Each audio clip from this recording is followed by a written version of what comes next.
Rumus timbangan rata-rata yaitu 1 per N sigma N I sama dengan 1 sigma SI dikurang X bar. Sama kayak tadi, X-nya tadi 11 dikurang dengan 57. Ini akan mutlak. Jadi kalau saya hasilnya negatif, dia akan mutlak jadi kita positif. Setelah ditambahkan semuanya, diperoleh hasilnya 234 per 11. Setelah itu dilipat dari data timbangan tersebut. Nah, 234 dibagi dengan 11 hasilnya sama dengan 21,2727. Yang keempat, kita mencari variasi. Rumus dari variasi yaitu X kuadrat sama dengan sigma X dikurang X bar sama 2 per N dikurang 1. Sama hampir sama seperti timbangan gabung, cuma bedanya kalau variasi ini dia sudah diangkat-angkatkan. Kita masukkan X dikurang X barnya, diperolehlah hasilnya 6.982 dibagi dengan 10, hasilnya 698,2. Kemudian yang kelima, kita mencari LCM.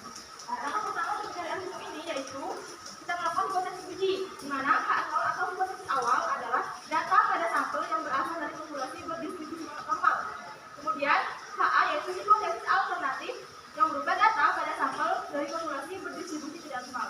Kemudian langkah kedua, lakukan kriteria uji. Terima H0 bila L itu lebih kecil dari L tabel.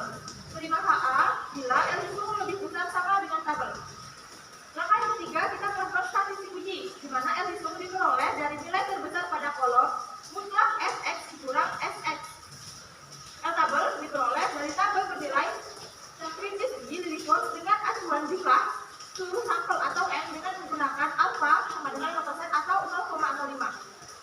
Kemudian kita mencari nilai rata-rata. Sama seperti di awal tadi, gunakan dulu semua 625 dibagi dengan N-nya berapa, yaitu 11. 625 dibagi 11 hasilnya 56,81818. Nah, kita ambil dua angka di belakang koma lalu kita bulatkan. Dapatnya 56,822. Lalu kita mulai simpangan baku. Sebenarnya sama seperti tadi, cuma di sini ada tambahan dua angka di belakang koma. X-nya tadi ini. Kemudian XI dikurang X bar. X barnya itu 56,82. 11 dikurang 56,82 sudah ini. 57 dikurang 56,82 hasilnya negatif 29,82 dan seterusnya. Sampai 54 kita hitung. Lalu XI dan X bar ini kita mengatakan 2. Hasilnya negatif 45,82 yaitu 2099,47. Lalu kita tambahkan lagi yang di sini semuanya. Nah, diperoleh hasilnya ini nih. Lalu kita jumlahkan semuanya. Mulai dari X min X bar kuadrat diperoleh hasil 6.981,61. Terus timbangan baku di sini adalah sigma X min X bar kuadrat per N dikurang 1. Nah, sigma ini kan baru jumlahnya. Jumlahnya ini kita masukkan 6981,61 per N dikurang 1 yaitu N-nya 11 dikurang dengan 1. Diperoleh hasilnya akar 691,161. Akar dari 698,161 yaitu 26,42. Lalu kita menentukan angka baku Z untuk setiap nilai di XI. Nah, Z ini yaitu XI min X bar per simpangan baku. Kita masukkan X-nya yaitu tadi. Dan di sini kita masukkan 11, 27, 34, 45 dan seterusnya. Dikurang dengan X barnya yaitu 56,82. Dan simpangan bakunya yaitu 26,42. Kita masukkan semuanya dimulai dari Z1, Z2 sampai dengan Z11. Diperoleh hasilnya ini. Ini adalah hasil dari ZI-nya. Selanjutnya, kita menentukan nilai tabel ZI menggunakan angka baku ZI. Sini ada yang pertama, sebelumnya itu kan yang Z1 sama dengan negatif 1,73. Kemudian kita lihat di tabel reverse-nya seperti yang sudah Bapak jelaskan. Pada tabel nilai Z1 sama dengan negatif 1,73 itu diperoleh hasil negatif 0,4582. Mengapa negatif? Karena pada Z1-nya ini dia negatif, jadi mengikuti negatif. Kemudian apabila angkanya positif, maka dia mengikuti positif juga seperti di sini. Z6-nya 0,04, karena dia positif, maka tabel Z6-nya juga dia mengikuti positif. Begitu pula seterusnya sampai kepada nilai Z11-nya. Seterusnya kita menghitung luas daerah di bawah kurva dengan cara 0,5 plus minus nilai tabel ZI. Plus minus maksudnya apabila nilai tabelnya ini negatif, dia 0,5 dikurang nilai tabelnya. Kemudian apabila nilai tabelnya itu positif, ini jadi 0,5 plus nilai tabel Z-nya. Untuk FZ1 0,5 dikurang. Nah, di sini kan negatif, makanya dikurang 0,4582 diperoleh hasil 0,0481. Kemudian untuk FZ2-nya 0,5 dikurang juga karena negatif. 0,3708 sama dengan diperoleh hasil 0,1292. Untuk nilai FZ6-nya di sini 0,5 plus 15 karena FZ6 di sini dia plus 0,0160. Jadinya 0,5 plus 0,0160 diperoleh hasil 0,516. Begitu pula seterusnya sampai dengan pada FZ11 diperoleh hasil 0,9236. Selanjutnya kita menghitung nilai FZ1. Nah, tadi N sama dengan 11, jadi di bawah sini nih 11 SZ1 1/11 diperoleh hasil 0,0909. Kemudian yang SZ2-nya 2/11. Begitu pula sampai pada SZ11 11/11 sama dengan 1,0000.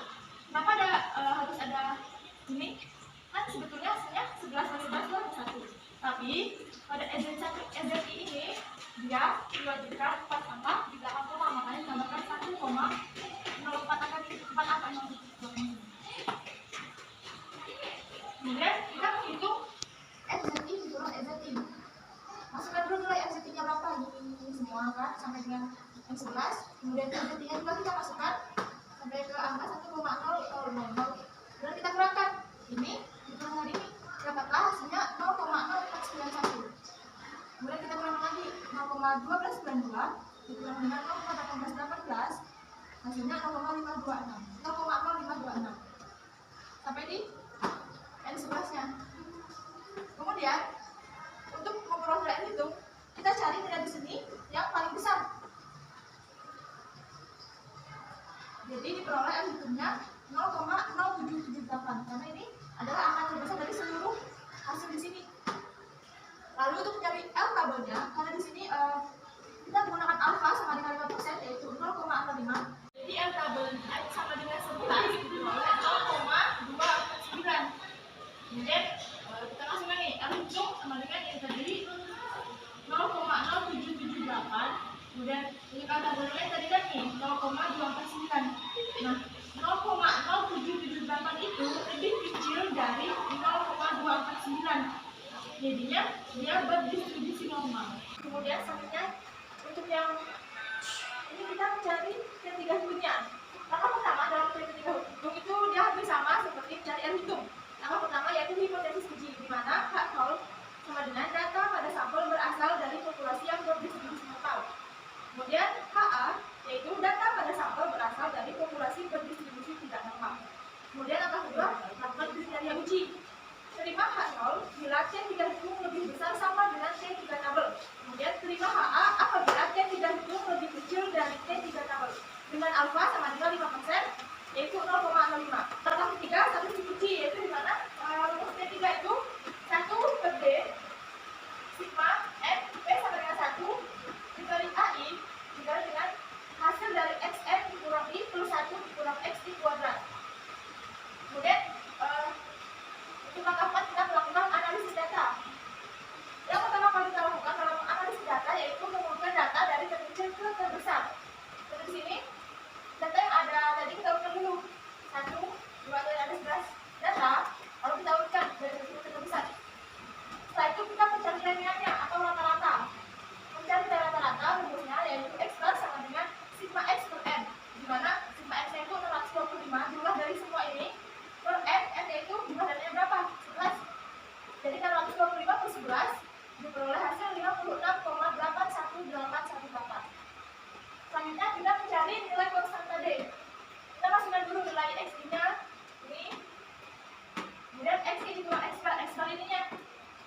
Kurangkan 11 dikurang dengan 56,81818 diperoleh negatif 45,81818. Sampai kita peroleh hasil N11-nya yaitu 37,18182. Lalu hasil ini kita pangkatkan 2. Negatif 45,81818 pangkat 2 yaitu hasilnya 2099,3050. Sampai seterusnya kita peroleh hasil yang N11-nya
366. Kita bagi, diperoleh D3-nya yaitu 0,97.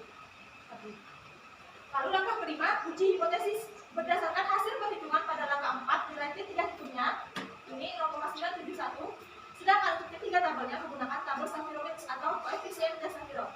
Dengan N11 itu juga ada tabel, di mana dengan alfa 5% atau 0,05. Nah, kita peroleh T3 tabelnya itu ini 0,850. Dengan demikian, sesuai kriteria uji pada langkah 2 dapat disimpulkan bahwa H0 diterima. Maka data di sini berdistribusi normal. Oke, selanjutnya nomor 2 di sini akan diuji normalitas untuk data kemampuan pemecahan masalah matematika siswa kelas 10 SMA Negeri 1 Siantar pada materi persamaan kuadrat. Nah, apakah hal tersebut berdistribusi normal atau tidak? Ini datanya di sini. Nomor 1 ini ada 30 data. Kemudian langkah pertama yang kita lakukan yaitu mengurutkan data dari yang terkecil ke terbesar. Kita buat seperti ini biar memudahkan kita aja. Karena kan ini 20 dan 30. Kemudian menghitung rentang atau jangkauan dari data tersebut ini. Kita ambilnya dari yang akhir sama yang awal. Kita kurangkan 85 dikurang 61 hasilnya 34. Lalu kita menghitung banyaknya kelas. Banyak kelas itu cara mencarinya 1 plus 3,3 log n. N-nya tadi itu kan ada 30 data, jadi N-nya 30. Langsung kita masukkan 1 plus 3,3 log 30. Diperoleh 1 plus 3,3 dikali 1,48. Kemudian 3,3 kita makan 1. Mohon maaf, 3,3 kita kalikan dulu dengan 1,48. Diperoleh hasilnya 4,88. Kalau kita tambahkan dengan 1, hasilnya 5,87. Di sini kita bulatkan menjadi 6. Selanjutnya kita mencari interval kelas. Untuk mencari interval di sini kita menggunakan rumus dari jangkauan atau rentang ini dibagi dengan kelas.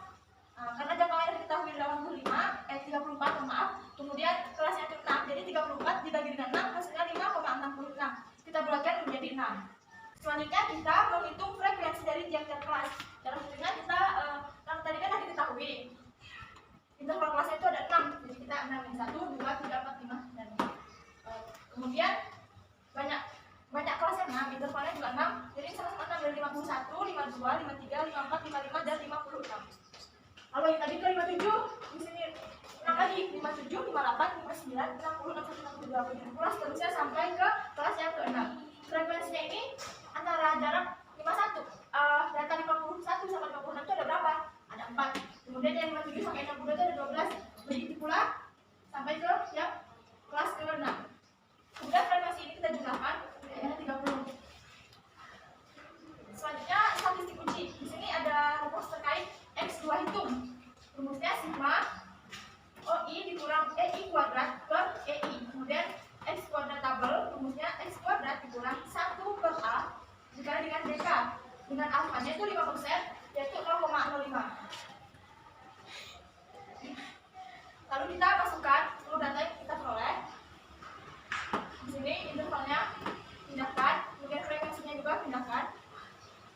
Selanjutnya dari data yang diperoleh tadi kita masukkan dulu. Kita pindahkan interval kelas yang tadi sini, kemudian frekuensinya juga. Lalu XI ini adalah nilai tengah dari 51 sampai 56. Nilai tengahnya juga 53,5. Kemudian ini juga nilai tengahnya 59,5 sampai ke kelas ke-6. Lalu FXI ini berarti yang F dikalikan dengan XI atau nilai tengahnya. Berarti 4 dikali dengan 53,5 hasilnya 214. Begitu pula sampai ke kelas ke-6. Lalu XI dikurang X bar. X barnya mana ini? Sebelumnya kita cari dulu X barnya. Diperoleh hasil X bar yaitu 64,90. XI dikurang X bar 53,5 dikurang dengan 64,90 hasilnya negatif 11,40. Kemudian untuk yang kelas kedua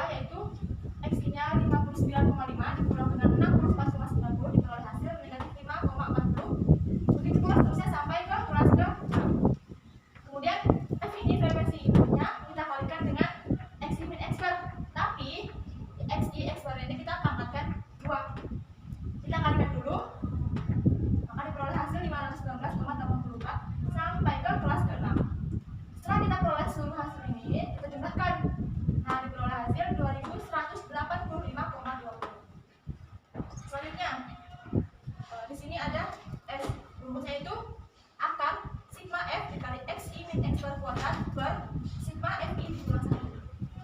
Kita masukkan nilai ini 2185,20 per 30, dikurang 1, hasilnya 8,68. Kemudian kita mencari tepi bawah dan tepi atas kelas levelnya dengan rumus. Untuk tepi bawah kelas itu batas bawah kelas dikurang 0,5. Kemudian untuk kalau yang tepi atas kelasnya yaitu batas bawah kelas ditambah dengan 0,5. Yang pertama tuh batas bawahnya kan 51. Ini 51. Kemudian kita kurangkan dengan 0,5 dikurang 50,5. Sama sampai ke bawah. Kemudian untuk pencarian batas atas kelas juga sama. Tambahkan dengan 0,5 jadi 56 tambah 0,5 hasilnya 56,5 sampai ke kelas ke-6. Lalu kita menentukan nilai Z. Nah, untuk nilai Z ini rumusnya tepi kelas dikurang dengan X bar per S. Kemudian untuk Z bawahnya tepi kelas bawah dikurang X bar per S ini 50,5 dikurang dengan 64,90 ini per 8,64 S nya ini. Hasilnya negatif 1,66. 50,5 cara mencarinya juga sama seperti ini. Sampai ke yang 80,5 juga sama. Lalu bisa langsung kita masukkan ke sini. Ini ringkasan dari hasil nilai Z tepi bawahnya. Kemudian untuk nilai Z tepi atasnya kita menggunakan rumus tepi kelas atas dikurang X bar per S.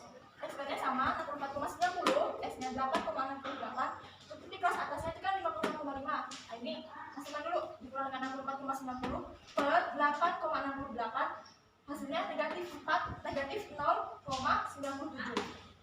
Kemudian untuk yang ke bawah-bawahnya juga cara mencarinya sama seperti ini. Lalu bisa kita ringkas hasil dari yang udah kita cari di sini. Kita langsung ke sini. Kita peroleh hasil negatif 0,97, negatif 0,28 sampai ke 2,49. Kemudian kita menghitung luas daerah Z. Nah, di sini ada garis pertama, Z tepi bawah yang pertama itu adalah negatif 1,66 dengan luas Z tepi bawahnya itu adalah 0,4515. Kemudian yang Z1 atasnya negatif 0,97 dan untuk luas Z tepi atasnya itu adalah 0,33410. Begitu pula seterusnya sama sampai pada kelas ke-6. Selanjutnya mencari nilai selisih luas tiap kelas interval atau V. Apabila tandanya sama, maka data terbesar dikurangi data terkecil. Apabila tandanya berbeda, maka kedua data tersebut dijumlahkan. Untuk lebih jelas perhatikan tabel berikut ini. Ini nilai Z di bawahnya negatif 1,66 dan 0,456. Untuk luas Z di bawahnya. Untuk yang nilai Z di atasnya negatif 0,97 dan untuk luas Z di atasnya 0,3340. Jadi diperoleh nilai V-nya adalah 0,1175. Begitu pula sampai pada kelas ke-6. Diperoleh V 0,0295. Kemudian kita menghitung frekuensi harapannya atau EI. Di mana EI ini yaitu cara mencarinya V dikali dengan N atau jumlah responden. Untuk V-nya itu kita peroleh 0,1175 dikalikan dengan 30 sama dengan 3,525. Sampai pada kelas ke-6 kita peroleh hasilnya ini EI-nya S adalah 30 ya. Lanjut menghitung nilai C kuadratnya. Untuk X2 itu rumusnya sigma OI dikurang dengan EI kuadrat per EI.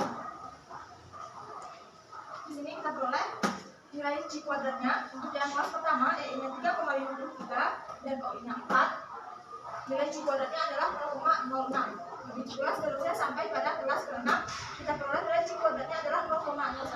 Selanjutnya ini ada contoh eksperimennya.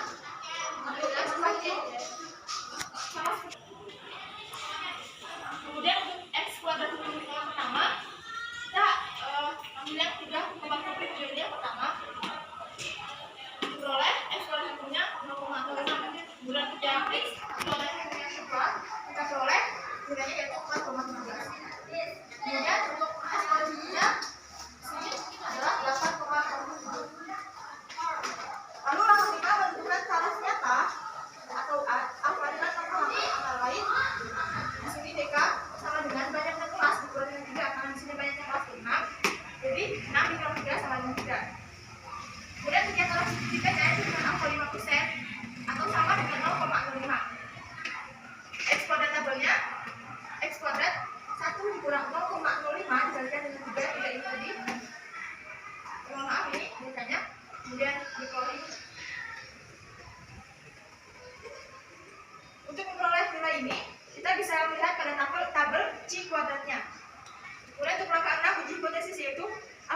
Jika dibandingkan antara nilai X2 hitung, yaitu X kuadrat hitung, yaitu 8,57 dibandingkan dengan X kuadrat tabel 7,81. Diperoleh gambaran